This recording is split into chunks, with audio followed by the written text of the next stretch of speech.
The wacky world of MultimediaJay.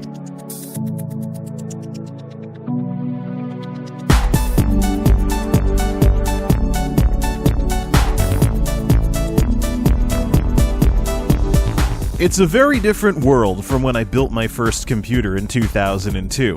Once upon a time, if you wanted to get into PC building, you had to go all in and do everything yourself. Today, the skittish would-be PC builder who wants to gradually work their way up to building their first complete system has a lot more options. In today's world, an aspiring PC builder can get their start by snapping a grand total of 2 parts together. A complete and total cheese job, to be sure, but I was still curious as to just how viable this path really was.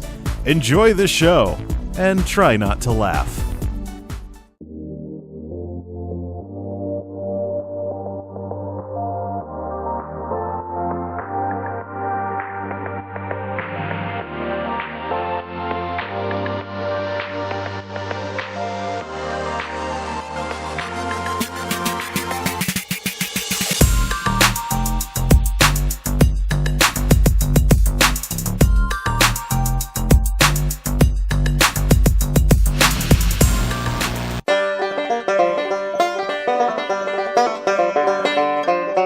Our story begins with that classic saying, one man's trash is another man's treasure, except this time one man is a business, corporation, or even a school, and the other man, well, is me. I had known about the business refurb market for years, as well as business computers lasting way longer than corporate IT policymakers wanted them to. So this abundance of retired business computers that still had some horsepower under the hood was nothing new to me. What was, though, was a new kind of graphics card that packed a punch but didn't require external power. It used to be the case that low-power graphics cards would give you a picture but not much else, but when the 750 Ti started making the rounds, I was introduced to a new kind of graphics card that would win on efficiency even if it couldn't compete on power or speed, and because of no extra power being required, could allow an OEM system to be converted into a gaming PC with one single upgrade. Having already become familiar with the cult of Sandy Bridge and YouTubers converting the i5 2400 Optiplex towers, I decided to punch things up a bit to the i7 variant and get a tower with a Core i7 Sandy Bridge 2600 and pair it up with the most efficient graphics card that I knew, the GeForce 1050 Ti, which could pack a bit of a punch with only 75 watts and no additional power.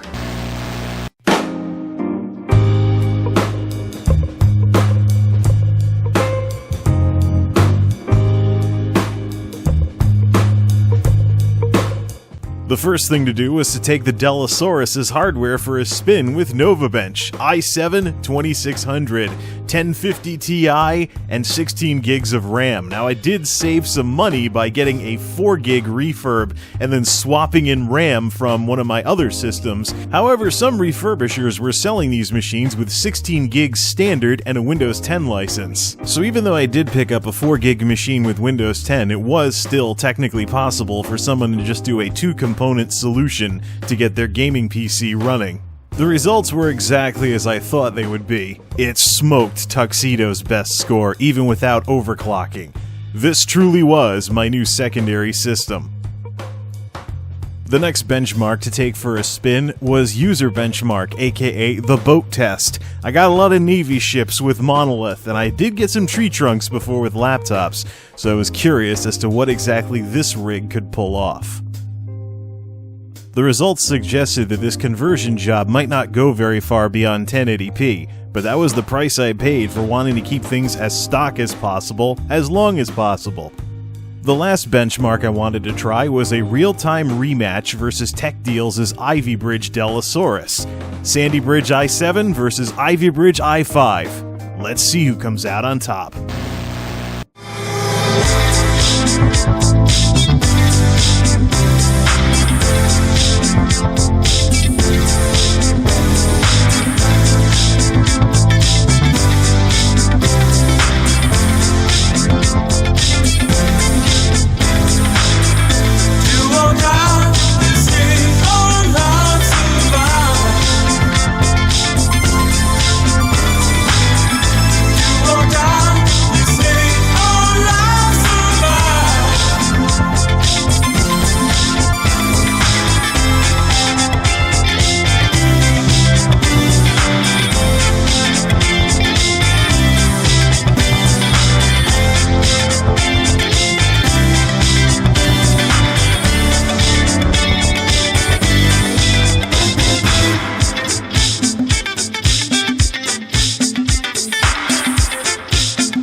2458 versus Tech Deals is 1050. I rest my case, Your Honor. Monolith clobbered both systems with 4386 though, but that's to be expected. Okay, enough of this synthetic benchmark stuff. Time for some real-world numbers. It's time for the hard numbers.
And so ended my experiments with building the lazy man's gaming PC. Truly, those darn whippersnappers are spoiled nowadays. Performance, though, was right in line with where I thought it would be. It would get your foot in the door, but leave you hungry for more. The corporate refurb route was a viable one, but it was not where the story should end. This is MultimediaJay, signing off. Thanks for stopping by.